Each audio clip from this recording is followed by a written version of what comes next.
उमरखेड येथे बुद्धगयातील महाबोधी महाविहार बौद्ध भिक्षूंच्या ताब्यात द्यावे यासाठी अखिल भारतीय भिक्षू संघाच्या वतीने व तालुक्यातील सामाजिक संघटना, महिला मंडळ, बौद्ध उपासक व उपासिका यांच्या वतीने भव्य रॅलीचे आयोजन करून उपविभागीय अधिकाऱ्याला हजारो सह्यांचे निवेदन भंते प्राचार्य खेमोथमो महाथेरो यांच्या हस्ते देण्यात आले। याप्रसंगी विविध सामाजिक संघटनेतील पदाधिकारी, राजकीय क्षेत्रातील सामाजिक कार्यकर्ते, बौद्ध उपासक उपासिका मोठ्या संख्येने या रॅलीमध्ये सहभागी होते।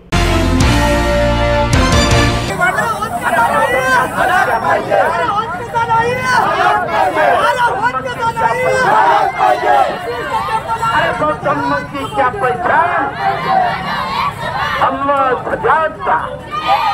धम्म ध्वजाचा जय Bhim.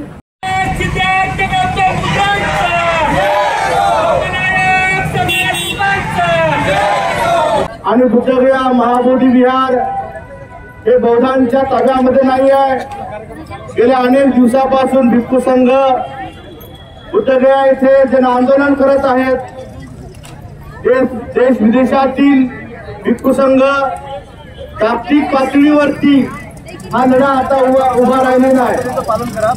Thailand, Sri Lanka, Myanmar, Cambodia, Vietnam, Malaysia या साऱ्या बौद्ध राष्ट्रातील लोक आता बुद्धगया मुक्त होण्यासाठी लढत आहेत। सुरुवातीला अनागारिक धम्मपाल यांनी भारतामध्ये जेव्हा श्रीलंकेहून आल्यानंतर त्यांनी सुरुवातीला बुद्धगयेची दुर्दशा पाहिली। तिथलं बुद्धगयेचं महाबोधी विहार असेल, बोधिवृक्ष असेल, हे सर्व त्या ठिकाणी हिंदूकरण केल्या जात असताना अनागारिक धम्मपालांनी पाहिलं आणि त्यावेळेला त्यांनी कोर्टामध्ये केस टाकली। बुद्धगया येथील पहिली केस त्यांनी जिंकली होती। नंतर हायकोर्टामध्ये अनागारिक धम्मपालांच्या बाजूने निकाल लागलेला नाही आणि म्हणून तेव्हापासून हा बुद्धगया मुक्ती लढा सुरू आहे।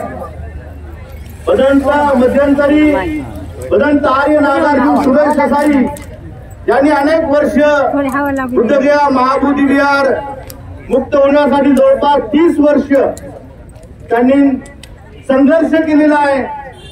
तेव्हा सुद्धा इथल्या बिहार सरकार असेल किंवा केंद्रातलं सरकार असेल, त्यांनी आपल्या बुद्धगया महाबोधी विहाराकडे दुर्लक्ष केलं आणि आता नव्याने बुद्धगया महाबोधी विहार मुक्त होण्यासाठी लढा सुरू झाला आहे। संपूर्ण देश विदेशातील लोक आता पाठिंबा आपल्याला देत आहेत आणि सर्व महाराष्ट्रभर मोर्चे आंदोलन आता निघत आहेत।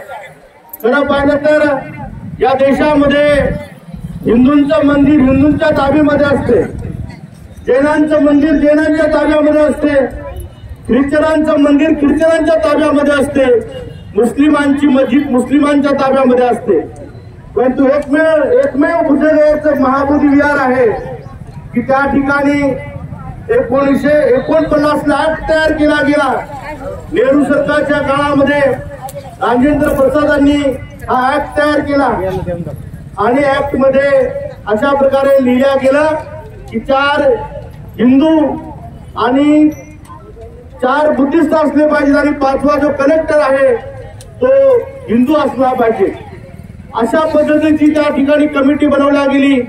आपली आजची मागणी आहे की 1949 रोजी जो ऍक्ट नेहरू सरकारने बनवलेला आहे तो ऍक्ट रद्द झाला पाहिजे आणि ऍक्ट रद्द होऊन आम्हाला आमचा हक्क मिळण्यासाठी बुद्धगया महाबोधी विहार आमच्या बौद्धांच्या ताब्यामध्ये आलं पाहिजे। संपूर्ण ती कमिटी जी आहे बरखास्त करून बौद्ध भिक्खू त्या सर्व कमिटीवरती 9/9 बौद्ध भिक्खू असले पाहिजे अशी ही मागणी आहे आणि या मागणीसाठीच आपण आज या ठिकाणी हा महामोर्चा उमरखेड तालुक्यातील सर्व कार्यकर्त्यांनी आपण सर्वांनी या बुद्धगया मुक्ती लढ्यासाठी जे आपण सर्वांनी सहकार्य केलं त्याबद्दल आपल्या सर्वांच्या प्रति मंगल कामना व्यक्त करतो।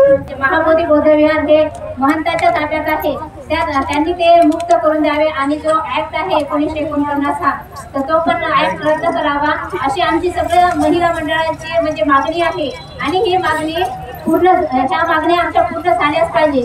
आणि या रॅलीमध्ये ज्या ज्या सर्व माझ्या महिला भगिनींची म्हणजे सहकार्य केलेलं आहे त्या सर्व महिला भगिनींचे खूप खूप धन्यवाद करते। आणि आम्हाला सहकार्य केलं आणि सर्व गाव खेड्यापाड्यातील ज्या महिला इथे उपस्थित झालेल्या आहेत। आज क्रांतिज्योती सावित्रीबाई फुले महिला मंडळ आयोजित तसेच सर्व भंतेगण आणि उमरखेड येथील सर्व उपासक उपासिका तसेच उमरखेड तालुक्यातील सर्व खेड्यातून इथे उपस्थित असलेल्या सर्व उपासक उपासिका आज या महाबोधी महाविहार मुक्ती आंदोलनासाठी इथे आयोजित रॅलीमध्ये उपस्थित झालेल्या आहेत। आणि ही रॅली आज आम्ही तहसील कार्यालयावर येऊन ठेवलेली आहे। आणि आज आमच्या मागण्या अशा होत्या की ही महाबोधी महाविहार जे इतर लोकांच्या जे ताब्यात आहे ते आमच्या बौद्धांच्या ताब्यात द्यावे हीच आमची मागणी आहे। आणि या मागणीसाठी हे आंदोलन आम्ही इथे छेडलेलं आहे। आणि या आंदोलनातून आम्हाला एवढीच मागणी आहे की आम्हाला जे महाबोधी महाविहार आहे हे मुक्त करण्यात यावं आणि आमच्या ताब्यात देण्यात यावं।